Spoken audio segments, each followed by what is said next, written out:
Thanks again, everyone, for joining us today. I'm Jennifer Moore of CENIT North America. With me, I have David Solemanek from SEAL Systems and Sasha Schwenker, also of CENIT. We're here to discuss how to empower downstream operations with live engineering data, part 2 of the two-part series. If you missed part 1, it is now live on YouTube.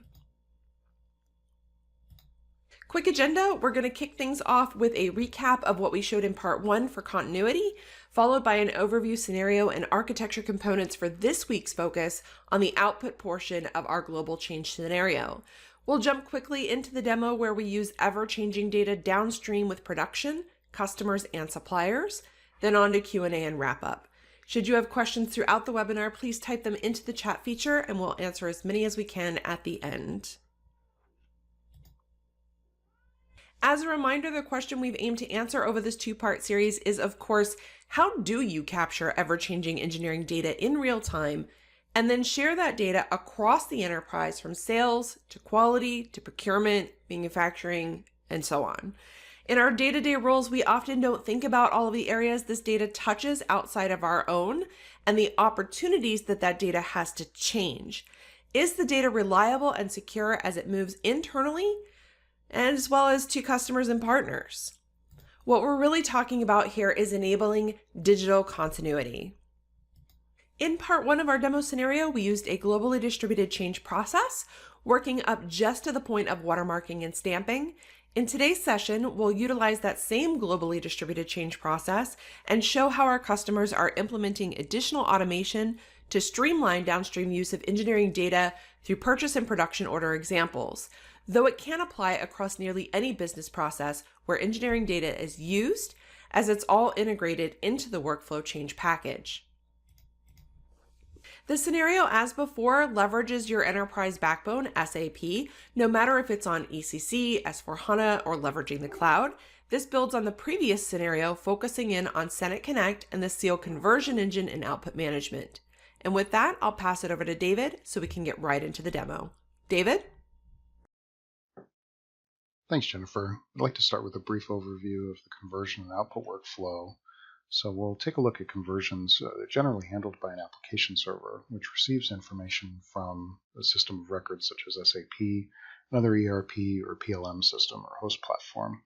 This information comes along as a package, usually in the form of files, properties, metadata, other relevant data that would be important to converting these files, so telling it what to convert, what information belongs with that converted file, and where to put it when it's finished converting it. On the application platform, so the SEAL conversion engine, we would convert these files from 2D to 3D formats. You might have anything from an Office file, you could have CAD files. We could also mix and match some of this and embed 3D files into 2D formats, such as a 3D PDF. Once these files are converted, essentially you have some additional metadata from the ERP system, which could come in the form of stamps or digital signatures or things that need to be added to the files for markup. Could be for security, could be for additional notices, property information, etc. Once that's all collected and put together, we would then take that PDF or other relevant format and put it back into SAP. So this could go into a document record, could be added to a material structure, could be put into a production order or purchase order. But this information is essentially round trip. So it goes out of SAP, gets processed in some way, and then gets put back into the SAP system for further use in other modules or for long-term storage and archiving. It's really good for regulatory needs or compliance and so on. Next, I'd like to take a look at the output engine. So on the other hand, it works similarly but different. So we, in this case, have a one-way out. So we're collecting information in SAP or another ERP system. We're pulling that information with the metadata, the properties, the files, resolving a complete document structure like we're going to show today in this example. And we collect that information, convert it as we would normally into something like a PDF. We could also send native files, so you have CAD files that you can share with customers and suppliers. This information is then packaged together into either a digital or print format. These formats are independent of each other, so you can create print, you can do digital, send these files out to customers and suppliers based on their needs. Whether you're transferring through EDI or you're just transferring out as notice through your own portals, the file formats can be interchangeable in this in terms of the destination. Once these are sent out, essentially you have some notification that can be put back into SAP. So there is some form of notice to the sender that the recipient has received it in some way. And in some cases with web portal output and some other types of digital distribution, you even get notices that somebody accessed this information. So that's how it works. Right now I'll get into a real world demo. We're going to show purchase orders, and then we'll get into production orders as well and use our examples here. At this point, we'll take a look at a live SAP system where we have some of these engineering parts released in the system already. For a first step, we'll show generation of a purchase order when we need to go out and get some of these parts to complete our production request. So in this example, we'll head into transaction ME22N. Here we have a purchase order available to us. There's a standard purchase order that we've established. Here we have a line item that contains a material. This material we can go into. We can have a look at the additional data and the documents that are attached. And here we have two document records which are parts of the scooter which were produced through the workflow and the conversion. Heading back into the purchase order, we can generate a message. This is a standard SAP output method where we'll take an existing one. We'll just go ahead and repeat it here. This is essentially sending an output to a particular partner or vendor, and in this case, bundle everything together. So right now, the SEAL application is pulling in the documents, the purchase order forms, resolving the material structure, and in a moment, it'll bring up a completed package. All right, so here comes the completed package. This is the SEAL output system in SAP. Essentially what we're looking at is a purchase order form, which we can have a look at, do a preview on. This will give us a PDF version of this showing what we're ordering, some of the scooter parts from this particular vendor, and where it's going to be delivered. So I'll head back into the job. This particular output will collect everything included GOS objects, so services for objects or business document services objects.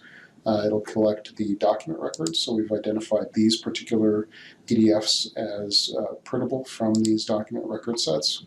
Those are the engineering drawings and some additional information that was collected here. So with the output job, we can also change the destination of the deliverable file. In our example, we will edit the job. Here on the actual output queue, we can change this to select a different device. In our case, we'll go ahead and select output view, which will deliver this PDF to our desktop. So we'll save this. And we also have the option here to reorder some of these. So if we wanted to move this object down, it'll change places with that. You can also go into adding documents either through a standard DMS search. You can also add documents through a product structure browser where we can pull in any number of components. Here we have a material. We can add a whole other material or object to this. We can add an engineering change number. We can do equipment. We can pull in quite a lot of information here to complete the purchase order package in case this information wasn't already attached to the purchase order to begin with. Upon output, we'll go ahead and select this. The documents here are shown as not released. This is a failsafe, which can be configured so that users aren't able to print documents that have not gone through the completed workflow and are not vetted for external use or sharing with customers and suppliers. Now we'll go ahead and continue past this. In our case, we then submit this job. The job has been sent to the output system for processing, and the user can continue working in SAP without any further delay. So all of the information is collected. We can see here in the bottom it's working on it. This is a notification from the server. And shortly, we then receive a completed PDF, which can be shared through an email or can be saved to a network drive or saved through a OneDrive or a cloud sharing service. Here on the first page, we'll zoom out a little bit. We see the cover sheet. This is essentially generated information from SAP, completely configurable to decide if it's the vendor name, the ID of the vendor, the description, the address, etc. And as we scroll down here, we see a list of the documents that were included in this package. So going through this in its entirety, we can see that we have the purchase order form. This is the descriptor showing the SAP form. It also has some stamps on the side here, when this was produced, who produced it. Those are configurable as well. And then we have a terms and conditions document. Scrolling down, we see in this PDF we have a completed scooter schematic. This is something that we're ordering in this case, and we have some additional stamps and watermarks here. We can zoom in a little bit on this, bring it over, and you can see that this is the current state of the document record. This is user and date time information of when this was produced. And then this supports also 3D PDFs, so we can do taking a 3D drawing, embedding it into a PDF. So that, for example, this wheel here could be rotatable, so you have a little more interactivity for your recipient, which in this case would be a vendor, and could be a good idea if they're milling parts that you want to give them a better 3D representation of what you're looking for. Okay, in this example here, I will go through a similar scenario of delivering documents, but in this case, we're going to be going through a production order. That is transaction CO02. Here, I already have a production order prepared. And we see the similar example of the scooter. So now we assume that we've received the parts from our vendors, and to complete that scooter production order, in this case, we have a material attached right here. So we can go into it. This is the same scooter material, so we'll see very similar data in here. In this case, we have one document that's been released for use here. The other one has fallen off. Then can head back to production order. We also have in here the operations. We have the PRTs related to the operations, so we can have a look at those. In this case, you can see some check marks here. So these have production resource tools. This could be material component, could be a document record. What we'll do is we'll just click down here to have a look at it. And the PRT shows me that I have a document record that's attached. In SAP, most things are clickable, so you could go into certain objects, have a look at the documents, and navigate through it that way. So what we'll do from the production order screen is we will just simply print. Everything's been done, so the routing is in here. We have everything already set up by our production planner. I'm not going to get into that in this video, but we'll go and just select the output. So in this case, we do have copies. Once the production order is saved, this is doing this individually. We could also do this with mass production orders. All the information is collected as before. So we have the production order forms, we have time ticket, pick list, goods issues, etc. And we can have a look at this again. In this case, it's a simple preview. This is not what it would look like with the output, but we do see the production order forms in here with the barcode as well. So in this case, SAP represents the barcode as just a number and a simple graphic. In the SEAL output software, we will take that barcode and convert it into something legible by a scanner. Again, we have document records here, which have various items in them, office files, CAD files, and so forth. Here we can also rearrange these as before. So we can go into edit mode, and we can then drag and drop moving files around to change the sort order of what this would look like when it's sent out to the production floor.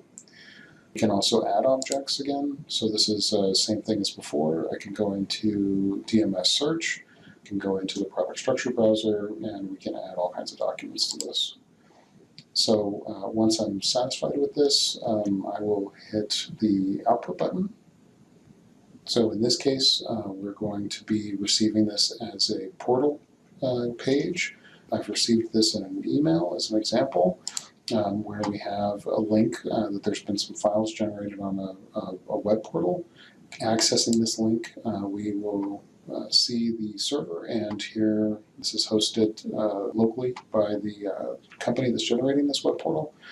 So we have again a cover sheet, so we can have a look at this. The cover sheet is very similar to the purchase order cover sheet, in which we have a descriptor information and a list of documents that are included in this package. And this is a thing that can be sent out to the production facility, to the plant, and can be scheduled and organized accordingly. So further in this web portal package, we have the documents. So as an example with the time ticket, click on this and we have a real barcode in here for the time ticket, showing some additional information such as stamps, page numbers, etc. on the side. And further in the package, we can see that we have a CAD drawings in here. So a lot of forms.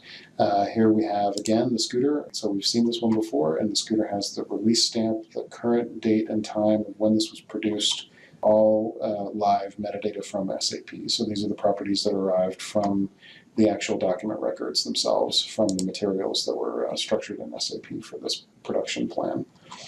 We see further in this, we have individual documents for other parts, all with their stamps. And then finally, at the end of this long list, we have an all-in-one. This is very similar to what we saw with the purchase order, where all the documents, including bookmarks, are issued here in this singular packet for use on the production floor. So at this point, that's it for me, and I will turn it over to Sasha. Thank you, David. So now that we learned how we can use the SEAL output management system from a standpoint of a purchase or production order, I would like to close the loop to a previous session where we showed you the workflow and the stamping solution. So how could we use SEAL solutions in the context of our product change use case? And what we implemented at some customers already in the past is the following. So we have our change process, our product change process, we have header information, we have object information, we have workflow information. Obviously, the workflow will trigger sending out this package to, for example, a supplier. But what we would do with this one is we would collect the header information, we would store the header information inside a PDF. We can also download attached files to the workflow. What we also can do is we can generate object information, and this could be CAD files or a variety of MS Office files. And then we can all bundle them up, triggered by a task in the workflow, and send them, for example, to a supplier. And to get this in a little bit different context here, I would like to show you what we can do with this here inside the system. So I'm back inside CENIT Connect, and you see here in our example workflow from the previous web session, we stopped here inside the perform change area, and then we saw how we can stamp the information, etc. So with this workflow, we went a little bit further. We passed the modification phase, and we are right now in the pre-production phase. And you see here inside the pre-production phase, we extended already all the material masters, we created the manufacturing BOM, and the active task is right now to create the routing. And you see here, after creating the routing, we would like to send out a data package containing relevant information from this workflow, from this process, to our supplier. And how are we doing this? We have here a task to generate the supplier package. This is done by what we call an execute advisor, a background task. This background task will collect the information, and then in a subsequent task, we will send this package to a supplier. We have the email address here. We could also add them as a team member, and this will really perform sending out the information. So if I'm talking about information, what information would we send out? And the information we can send out are, for example, header information. And you see here we have basic data. This is something we could send out, but we could also send out attached files. So for example, the original change specification we attached to the workflow. Then we have the whole array of objects, and you see here we have BOM information, we have document information, and we have material information. David showed us already how we can navigate from a material master in the context of a purchase order or production order to documents. David showed us also or indicated how we can generate BOMs. So all this information we can collect via the plot output management from SEAL and download this into a directory to send it out to a supplier. So that's the second thing. So We have the header information, we have the attached files, we have object data. And then last but not least, we could create a summary out of our workflow, and this really contains the header information I mentioned already. So here you see a summary of the workflow. We see the different objects we have in the workflow, and that's something we could send out to the supplier as well. So how would we trigger the whole thing? We would trigger the whole thing by completing, in our scenario, this create routing task. So let me do this. I say I'm completed my routing. You just saw that we finished the create routing task, and let's go back to the workflow and see what happens there. Inside the workflow, we finished this task.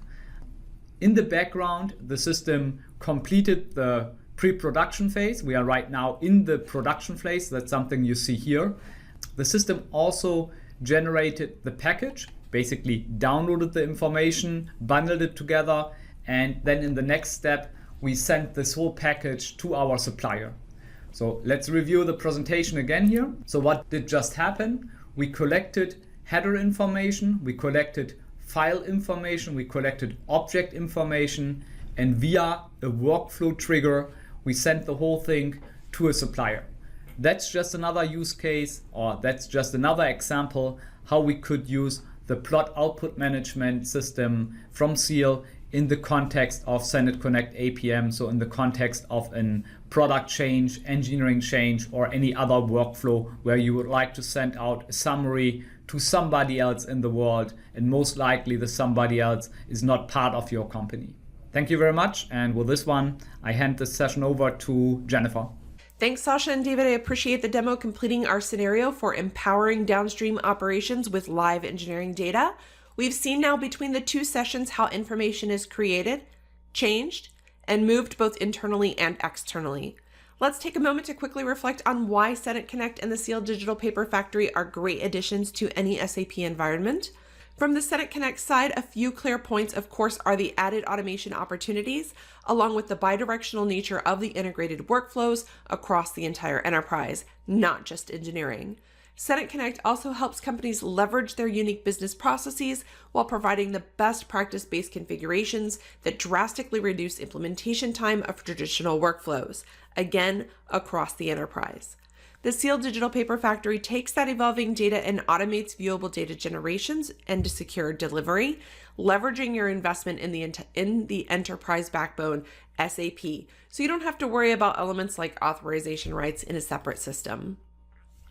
Of course, you're not alone. The scenarios we've shown across these two demos have been implemented and are running live at customers today. We're backed by industry-wide confidence from a variety of companies, including Boeing, Bobst, and Roche. Our customers have some great things to say about us too, and their experiences in working with both of our companies. In addition to the flexibility of the CENIT solution, they are convinced by our practical knowledge and love our human component. We're delighted with the results. And my favorite quote, of course, is what once took 2 weeks now takes less than 1 hour. With that, we'll go ahead and open it up for questions. I see we have a couple here already. David, it looks like this first one is for you. Can I trigger automatic outputs from other functions? Yes, that's no problem. So the output engine works inside SAP to provide input from various business modules. So not only from production planning and purchasing like we saw today, but we could also pull from sales orders. We can pull from quality notifications, project networks, and so on. Excellent. Thank you so much, David. I think this next one would be a good one for you as well. What kinds of files can be sent through automatically? So normally when you're distributing a package, you want to consider the recipient. So PDFs are usually preferred. But with this type of solution, sending files digitally, you can even send native CAD files. We could send all kinds of 2D and 3D formats. So there's well over 40 or 50 formats out there that are floating around at any one time, and all of those would be supported through this package. Okay, so great. It's pretty file type agnostic then. Yep, it's dependent on the requirements. Yep. Perfect. Sasha, I think this next one would be a really good one for you to answer. How fast are the packages typically generated? Oh, the package are generated basically instantly. As you saw there, we have a task in the background. This basically collects the information and sends it out via email. So that's not a matter of hours or so. So that's basically the time the system needs to download this to the SEAL server, bundle it together, and send it out. So we are talking about really minutes before the email is out. Obviously, it depends on the size of the package, but it's almost instantly. Okay, great. So anywhere from just a few seconds to a couple of minutes, depending on the size of the data then. Yep, that's a good way to put it, yes. Excellent. And just one more for you, Sasha. You showed clicking to create the package. Is that something that can be automated too? Yes, actually, I have here inside the workflow, there was a task, which is a background task. And this is basically doing the automation. So if you have it in as part of a workflow, there's no really clicking to put a package together. This was only to show how it could work. But this is all happening in the background by the workflow automation here. So there's nobody who needs to really combine the package or really physically put it together. That's hidden between a background task, or how we call it, an execute advisor. Okay, that makes a lot of sense. Thank you very much. I think we're actually running out of time here. So if we didn't get to your question during the session, we will definitely follow up with you directly after the webcast. Thanks again for joining us today. I hope that you've enjoyed the show. We thrive on bringing you informational sessions that matter. If you have a topic that you would like to see covered in the future, please email me, Jennifer, at j.moore@cenit.com. We look forward to seeing you at future events. Thanks and have a great day.